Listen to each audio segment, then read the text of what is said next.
معزز ناظرین و سامعین، السلام علیکم ورحمۃ اللہ تعالی وبرکاتہ۔ امید کرتے ہیں کہ آپ تمام حضرات خیر و عافیت سے ہوں گے۔ اللہ آپ کو خیر و عافیت و سلامتی عطا فرمائے۔ آپ نے ہماری پچھلی ویڈیو میں سنا کہ کس طرح حضرت امام اعظم ابو حنیفہ اور ایک دہریہ جو خدا کی ذات کا منکر تھا، امام اعظم ابو حنیفہ رضی اللہ تعالی عنہ کے مضبوط دلائل کو سن کر ایمان لانے پر مجبور ہوا۔ آج ہم ایک اور نئی ویڈیو لے کر کے آپ حضرات کے سامنے حاضر ہیں، اور آج کی ویڈیو میں بتائیں گے کہ کس طرح حضرت امام جعفر صادق رضی اللہ تعالی عنہ اور ایک دہریے کی گفتگو ہوتی ہے، اور حضرت امام جعفر صادق رحمۃ اللہ تعالی علیہ کے مضبوط دلائل کو سن کر ایک دہریہ جو خدا کی ذات کا منکر تھا، اللہ کی ذات پر ایمان لا کر حلقہ اسلام میں داخل ہو جاتا ہے۔ سبحان اللہ۔ واقعہ شروع کریں اس سے پہلے آپ سے گزارش ہے کہ اگر آپ نے ابھی تک ویڈیو کو لائک نہیں کیا ہو تو لائک کریں، ابھی تک آپ نے اگر چینل کو سبسکرائب نہ کیا ہو تو چینل کو سبسکرائب کر لیں، نوٹیفیکیشن بیل آئیکن کو آل پر رکھیں تاکہ ہماری ہر آنے والی ویڈیو سب سے پہلے آپ تک پہنچ جائے۔ چلیے واقعے کو شروع کرتے ہیں۔ بسم اللہ الرحمن الرحیم۔ واقعہ کچھ اس طرح سے ہے کہ خدا کی ہستی کے ایک منکر جو کہ ملاح تھا، حضرت امام جعفر صادق رضی اللہ تعالی عنہ سے گفتگو ہوتی ہے، ملاقات ہوتی ہے، بات چیت ہوتی ہے۔ جب حضرت امام جعفر صادق رضی اللہ تعالی عنہ اس جہاز ران سے، ناؤ چلانے والے سے، ملاح سے گفتگو فرمائی تو پتا چلا کہ یہ تو خدا کی ذات کا منکر ہے، اور معاذ اللہ ثم معاذ اللہ وہ کہتا تھا کہ اللہ کوئی نہیں، خدا کوئی نہیں۔ حضرت امام جعفر صادق رضی اللہ تعالی عنہ نے اس سے فرمایا، تم جہاز ران ہو نا، تم جہاز ران ہو، کشتی چلاتے ہو، ملاح ہو، تمہاری زندگی کا بیشتر حصہ سمندر میں گزرا ہے، یہ بتاؤ کبھی سمندری طوفان سے بھی تمہارا سامنا ہوا کہ نہیں؟ تمہارے اتنے لمبے سفر میں کبھی نہ کبھی تمہاری زندگی میں ایسا موقع آیا کہ تم طوفان میں پھنسے ہو؟ وہ ملاح اتنا سن کر کہنے لگا کہ ہاں، مجھے اچھی طرح یاد ہے، ایک مرتبہ سمندر کے اندر میرا جو جہاز ہے، میری کشتی بہت بڑے طوفان میں پھنس گیا تھا۔ حضرت امام جعفر صادق رضی اللہ تعالی عنہ نے فرمایا، پھر کیا ہوا؟ مجھے پوری بات تو بتاؤ۔ وہ بولا، میرا جہاز غرق ہو گیا، میرا جہاز غرق ہو گیا، اور سمندری طوفان اور تیز ہواؤں کا مقابلہ نہ کر سکا، اور میرا جہاز ٹوٹ کر ڈوب گیا، اور اس وقت میرے جہاز میں جو لوگ سوار تھے ڈوب کر ہلاک ہو گئے۔ آپ نے پوچھا، اور تم کیسے بچ گئے؟ امام جعفر نے اس ملاح سے، اس جہاز ران سے پوچھا کہ اگر سارے لوگ ڈوب کر مر گئے تم کیسے بچ گئے؟ وہ بولا، کہنے لگا، میرے ہاتھ جہاز کا ایک تختہ آ گیا تھا، میرے ہی جہاز کی ایک لکڑی کا تختہ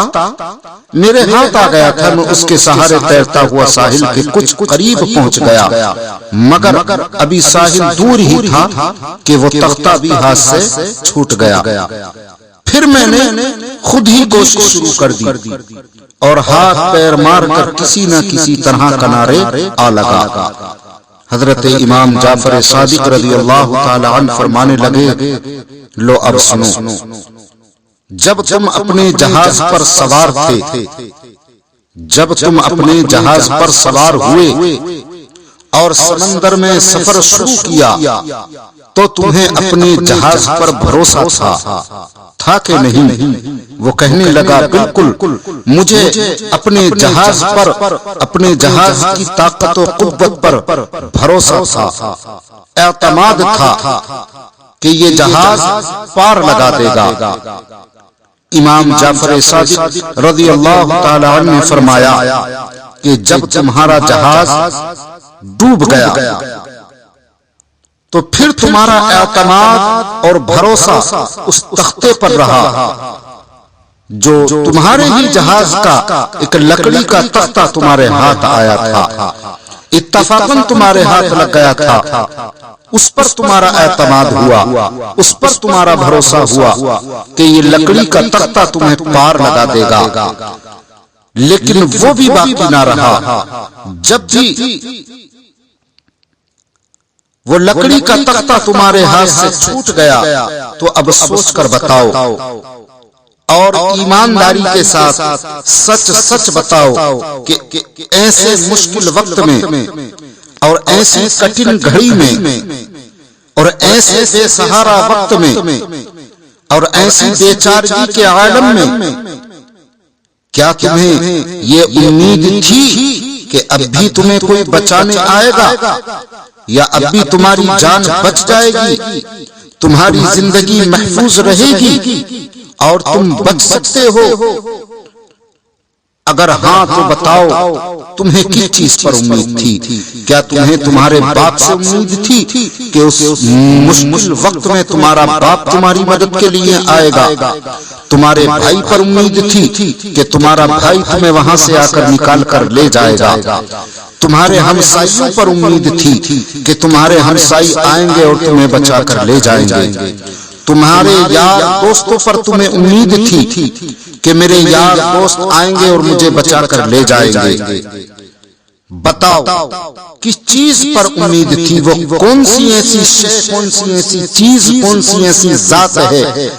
کہ جس کی بنیاد پر، جس کی وجہ سے تم ابھی تک زندگی سے مایوس نہیں ہوئے تھے، جبکہ تم دیکھ رہے تھے کہ میرا جو سب سے بڑا سہارا تھا جہاز کی شکل میں وہ ڈوب چکا ہے، اس کے بعد ایک تختہ تمہارا سہارا بنا، وہ بھی ہاتھ سے چھوٹ چکا ہے۔ اب اس کے علاوہ کوئی سہارا تمہارے پاس نہ تھا، کوئی آسرا تمہارے پاس نہ تھا، کوئی یار اور کوئی مددگار تمہارے پاس موجود نہ تھا۔ لیکن مجھے بتاؤ ایسے مشکل وقت میں وہ کون سی چیز تھی جس پر تمہیں یقین تھا، جس پر تمہیں بھروسہ تھا، جس پر تمہیں اعتماد تھا، جس پر تمہیں امید تھی؟ اتنا سن کر وہ خاموش ہو گیا، اور کچھ دیر کی خاموشی کے بعد، کچھ دیر خاموش رہنے کے بعد حضرت امام جعفر صادق رضی اللہ تعالی عنہ نے فرمایا، خوب یاد رکھو اور اچھی طرح سے سمجھ لو کہ اس بے چارگی کے عالم میں، اس بے بسی کے عالم میں، اس بے کسی کے عالم میں، اس مشکل وقت میں، اس پریشانی کی گھڑی میں جس ذات پر تمہیں امید تھی،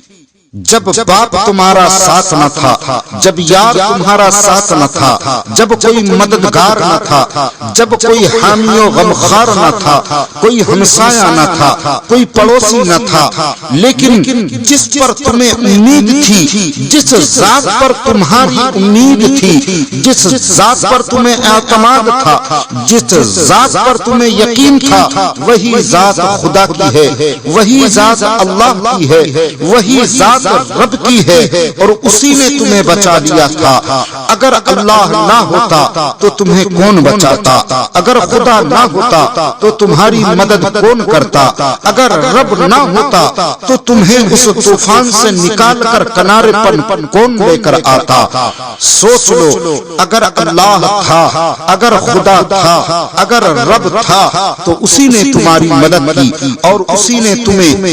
کشتی کے ڈوبنے کے بعد تختہ عطا کیا اور اس تختے کے سہارے تمہیں کنارے کے قریب تک پہنچایا،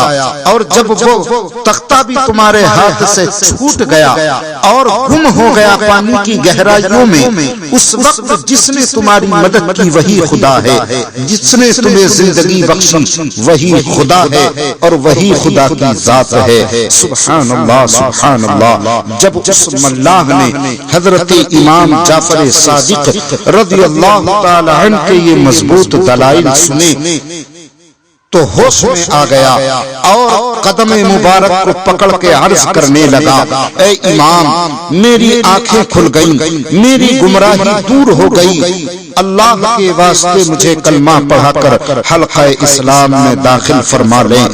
میرے امام حضرت امام جعفر صادق رضی اللہ تعالی عنہ نے کلمہ پڑھا کر اس دہریے کو، اس ملاح کو، خدا کی ذات کے منکر کو جو کہتا تھا کہ خدا